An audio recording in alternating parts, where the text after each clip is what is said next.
This is Brevard County. How is everybody? All right, well, you know me. I'm going to start where I always do, and that is to say thank you for allowing me to serve as your sheriff. This is the funnest job I have ever had in my entire life.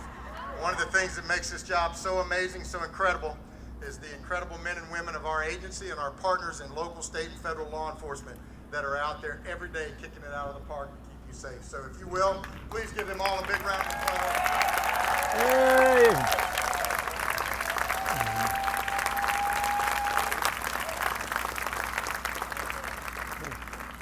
Representative Fine and Congressman Posey talked about all the different things going on in our country. Some of them are more recent with COVID and the other impacts that it's had. But I'm going to talk to you about what's been going on in our country for the existence of our time, and that is law and order.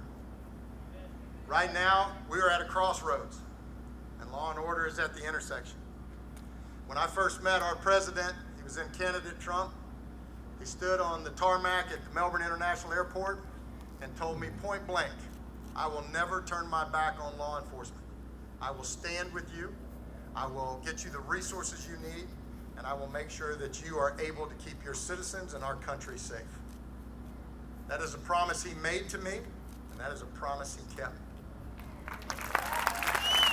He has been unwavering in his stance on law and order. He has met at the table and talked about criminal justice reform. He's made changes. But at the end of the day, he has stood shoulder to shoulder to make sure that our citizens, our cops, and our Constitution were protected and were safe.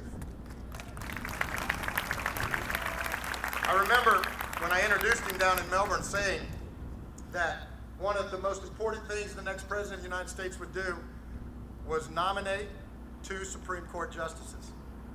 I was wrong. Most important thing our president did was nominate 3. Yeah.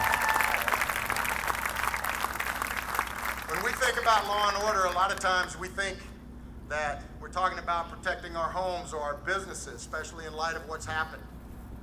We think we're talking about protecting us physically, and we are.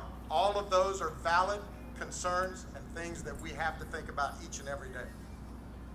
But when I think about law and order, what I think about is the future for young men and women like these sitting right here. These young ladies and young men, the beautiful young lady there with the glasses on. I think about their safety. Not just to come and go freely without fear of harm, but their safety of having their United States Constitution protected from this point forward.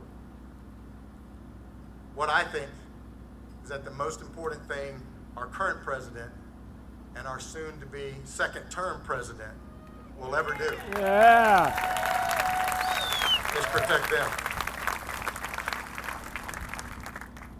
So as we get ready for Laura Trump to come out, as we get ready for her to talk to us about the great things that we're doing here in the state of Florida to make sure that President Trump is successful, I want each one of you to think about what's most important to you in the value of your life. What's most important to you in the protection of your homes, your businesses, your children, and our country. Because that is what will fall squarely on the shoulders of our president starting the day after this election. It will fall squarely on him to be responsible to protect you, your children, and everything you find precious in this world.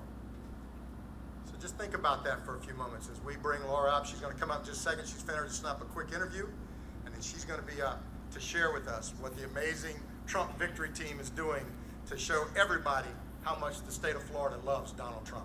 You guys sit tight just a second.